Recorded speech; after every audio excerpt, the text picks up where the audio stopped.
Hey lads, TechScanning here. So at this point, just like Samsung, Motorola is also fully focused on the preparation of its clamshell foldable phones. However, as per many reliable sources, unlike the Samsung, Motorola will announce two clamshell foldable phones, an affordable presumably to be called Razr 40 and a flagship Razr 40 Ultra. And thanks to a reliable tech leaker Even Blast, we already got a clear look at both of these Motorola's upcoming foldable phones alongside some key details. And now finally Motorola confirmed that June 1 will be the official launch date of their foldable handsets. The brand has just shared a short video teaser on its Twitter handle giving us a glimpse of two clamshell foldable phones, which hinted that we will see both the premium and a less expensive variant on the launch day.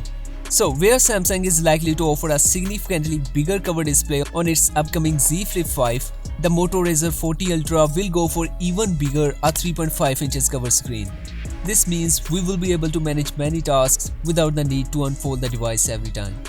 As per the current information, the Moto Razr 40 Ultra won't see an upgraded chipset. Instead, it will support the same Snapdragon 8 Plus Gen 1 as the last year's model. Though it's not as fast as the latest Snapdragon 8 Gen 2, but the 8 Gen 1 is undoubtedly a flagship chip able to handle multiple apps at the same time. Gladly, Motorola will increase the battery capacity from 3500 to 3640 mAh with 33-watt fast charging support. Talking about the most important aspect, yes, the pricing. Though there is no official pricing, however, a recent leak suggests that the Razr 40 Ultra could start at $1,000. While there is no leaked information on the standard Razr 40, we could expect it to be somewhere between $700 to $800.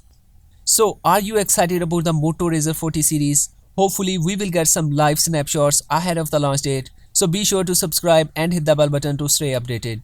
And I will see you in the next video. Until then, take care.